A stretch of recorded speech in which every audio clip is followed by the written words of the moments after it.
राजनीति चरम पर। खास मेहमान भी हमारे साथ जुड़ गए हैं। स्वागत कीजिए आरपी सिंह का, जो कि बीजेपी प्रवक्ता हैं।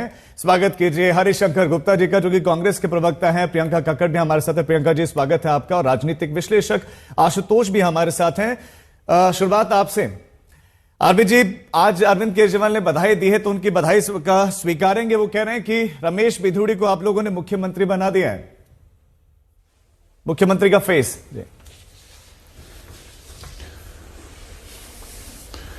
अरविंद केजरीवाल ने क्या आज तक ज्वाइन कर लिया? क्या वो खोजी पत्रकार हो गए हैं? आशुतोष जैसे पत्रकार बन गए हैं। सूत्रों के हवाले से उनको जानकारी मिली है। ये नहीं, सूत्र तो पत्रकारों के होते हैं ना।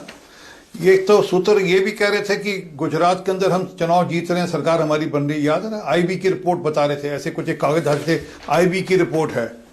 वो कहाँ गई आईबी की रिपोर्ट? वो आईबी की रिपोर्ट गोवा के अंदर भी बता रहे थे, सूत्र इनके उत्तराखंड में भी बता रहे थे इनको बड़ा कुछ। असल में क्या की राजनीति करते हैं, कोरी राजनीति करते हैं। इनके चेहरे की बात करें, क्या ये मुख्यमंत्री का चेहरा रह पाएंगे?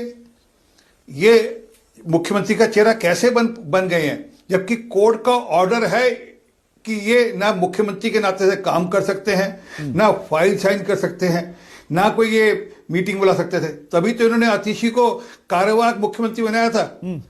मतलब इन्होंने मुख्यमंत्री का पद का भी और एक महिला का भी पास हो रहा है।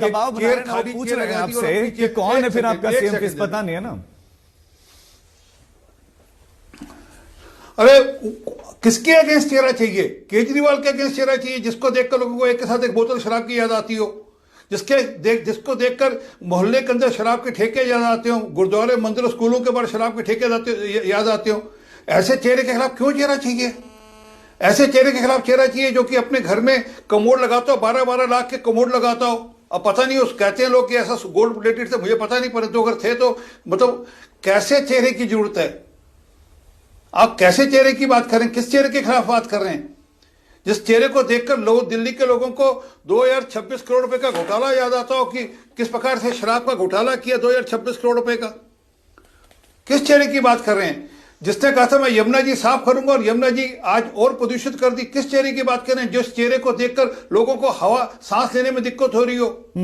किस चेहरे की बात करें? जिस चेहरे को लेकर 3 बच्चों की हत्या हो गई। एक मिनट 3 बच्चों की हत्या हो गई क्योंकि वहां पर नाले का पानी नहीं या सीवेज का पानी ठीक नहीं कर पाए। किस चेहरे की बात करें? जिस मोहल्ला क्लिनिक के अंदर 65,000 नकली टेस्ट कराए, उस चेहरे की बात कर रहे हैं? किस चेहरे की बात करें? यहाँ पर 3 मोहल्ला क्लिनिक के दवाई खाकर बच्चों की हत्या हो गई। प्रियंका, संदीप दीक्षित ने भी आपसे ये सवाल पूछा और उन्होंने कहा कि आपको कैसे पता कि भाई बीजेपी इनको मुख्यमंत्री का चेहरा बना रही है? आपको कैसे पता? उन्होंने कहा कि ये तो एक दूसरे से जुड़े हुए ही हैं। राजीव जी, आपको हैरानी नहीं होती कि कैसे संदीप दीक्षित जी को आजकल बीजेपी की कोई भी गलतियां नहीं दिख रही? परवेश वर्मा का काला धन बांटते हुए नहीं दिख रहा। सांसदों, मिनिस्टर जो भाजपा के हैं वहां फर्जी वोटर्स बनवा रहे हैं ये भाजपाई, वो उस पर आवाज नहीं उठा रहे। महिलाओं के प्रति जो अपशब्द रमेश भिदुड़ी यूज कर रहे हैं उस पर संदीप दीक्षित जी को कोई दिक्कत नहीं है। तो उनकी बातें छोड़िए, मैं भाजपा की झूठी बातों का खंडन करती हूँ।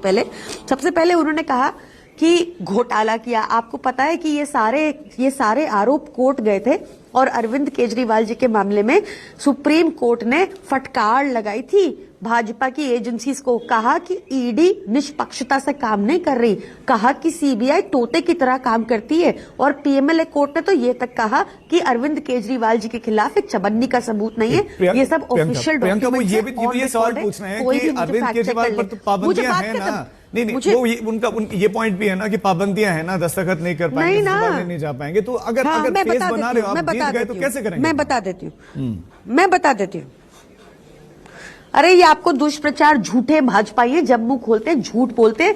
जब अरविंद केजरीवाल जी जेल में थे तो जेल से सरकार चला रहे थे भाजपाई। 1 नहीं 2 नहीं 3 बार कोर्ट गए, इनके ऊपर 50,000 का जुर्माना लगा। ये चाहते थे कि अरविंद केजरीवाल सरकार न चलाएं जेल से और इस्तीफा दें। ये आप चेक कर लीजिए, इनको हंसी आ रही है ना, इनको बीच में रोकेगा भी, इनकी झूठी बातें और बताती हूँ मैं आपको। कमोड की बात करें ना, इनको टॉयलेट पॉलिटिक्स करनी है तो इनको बताइए। हमने कहा ना, खोल दीजिए जिसको ये शीश महल कह रहे हैं, क्यों ये रोक रहे हैं हमारे नेताओं को जाने से मीडिया को जाने से उस घर के अंदर। मैं कहती हूँ पूरी पब्लिक को दिखाइए, इनका झूठ प्रचार दिखना चाहिए कि ना वहां कोई स्विमिंग पूल, ना वहां कोई मिनी बार, ना वहां कोई कमोड। ये सारे बातें इनके प्रधानमंत्री के राजमहल में हैं, इसलिए अपनी की हुई गलतियां हम पे थोपते हैं। ये खोलिए राजमहल, दिखाइए 2750 करोड़ का जो टैक्स पेयर का मनी खर्चा, और जो वहां सुरंग वाला घर बनाया जिसके अंदर डायमंड स्टडेड टॉयलेट है, जिसके अंदर 300 करोड़ के झूमर हैं, 200 करोड़ के कालीन है। दिखाइए सब, जो 1.5 लाख का वो चश्मा पहनते हैं, जो 10-10 लाख के सूट पहनते हैं, कितने कपड़े लगते हैं उनके पास टैक्स पेयर के मनी के, सारा खोल दीजिए, जनता को दोनों देखने दीजिए। किस बात से घबरा गए अब ये? इनके पास अगर ये कह रहे हैं कि चेहरा नहीं है, अगर ये क्या खंडन कर रहे हैं यहाँ पे कि रमेश भिदुड़ी को सीएम चेहरा नहीं बना रहे? उनमें सारी खूबियां हैं भाजपा के सीएम बनने की। ना वो गाली गलौज करते हैं, वो मारपीट करते हैं, महिलाओं के लिए अभद्र भाषा यूज करते हैं, और क्या चाहिए होता है भाजपा में? इनको बोलो अगर नहीं बना रहे तो खंडन करें। आरपी जी एक छोटा सा रिएक्शन। और एक बात राजीव जी, ठीक है प्रियंका, आगे ठीक है, अभी तो आगे चल, बड़ी लंबी डिबेट है ना, बड़ी जरूरी रह गई। जल्दी बोलिए जी। ठीक है आरपी जी आपका रिएक्शन इस पर। देखिए इन्होंने कैसे निराधार झूठ बोला। 2700 करोड़ की बात करी, साथ लोकनायक जो मार्ग पर जो जगह जो वो कह रहे बस आप खंडन कर दीजिए कि रमेश भिदुड़ी नहीं बन रहे, भाई वो फेस नहीं बन रहे हैं।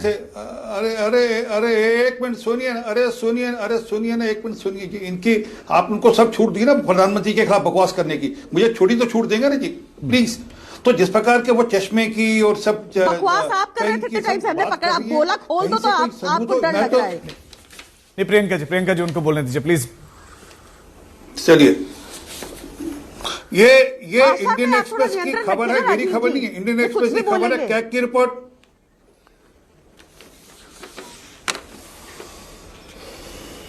हो गया, ये इंडियन एक्सप्रेस की खबर है कैग की, मेरी खबर नहीं है। ये इंडियन एक्सप्रेस से खबर छापी है जिसमें पूरा विवरण है कि कितने रुपए का कमोड है, कितने रुपए का मिनी बार है, कितने रुपए का ट्रेडमिल है, कितने रुपए की किचन इक्विपमेंट। हाँ, इसमें एक चीज जो मैं बताना भूल गया, 15 करोड़ रुपए का पीने के पानी को साफ करने का ट्रीटमेंट प्लांट लगाया, नहीं साफ करने के लिए, सुपीरियर क्वालिटी वाटर देने के लिए 15 करोड़ रुपए का एक प्लांट लगाया। ये भी इसी रिपोर्ट के अंदर है। ठीक है, पीने का पानी दिल्ली की गरीब आदमी को नहीं मिलता। इस पर मैं रिएक्शन ले लूंगा। ठीक है सर, मैं रिएक्शन लेता हूं। हरिशंकर जी भी हमारे साथ हैं, आशुतोष जी भी हमारे साथ हैं, उनके पास चलते हैं। हरिशंकर जी, आम आदमी पार्टी कह रहे हैं कि आजकल आपको कोई भी खामी नहीं दिखती है बीजेपी में, सिर्फ एक ही में खामी दिखती है, वो है आम आदमी पार्टी। राजीव भाई देखिए, दोनों को गलतफहमी हो गई, और गलतफहमी बहुत बड़ी हो गई। वो समझ रहा है कि इसका मुख्यमंत्री बन जाए, उसकी खिलाफत करो। वो समझता है कि इनका मुख्यमंत्री बनाने की बात करे, इसकी खिलाफत करो। लोग दिल्ली के सांस रोक कर इस बात का इंतजार कर रहे हैं, चुनाव का आने का इंतजार कर रहे हैं, और दोनों दलों को, दोनों पार्टियों को अच्छी तरीके से भुगत चुके हैं। दिल्ली का भाग्य विधाता तो कांग्रेस ही बनेगी, कांग्रेस ही दिल्ली को जो है वो सुधारेगी। 15 साल जो हमने किया है उसको दोबारा से लेकर आएगी। केंद्र की सरकार ने दिल्ली के साथ क्या किया और केजरीवाल ने क्या क्या किया दिल्ली के साथ, ये सबको मालूम है। और जहां तक रही सीएजी की रिपोर्ट की बात, जिसमें आज बहस होनी थी, उसके बारे में मैं बता दूं कि लिकर घोटाला तो एक चीज है, शीश महल एक चीज है, रिपोर्ट तो 12 आनी है ना। प्रियंका कक्कड़ जी जवाब दें, 12 रिपोर्ट, जब कब रिपोर्ट आई थी इनके पास में, विधानसभा के टिप पर टेबल क्यों नहीं कर रहे हैं? ये आने दीजिए लोगों के सामने। आप ये कह रही है शीश महल दिखा दीजिए, खुला कर दीजिए, प्रधानमंत्री निवास खुला कर दीजिए।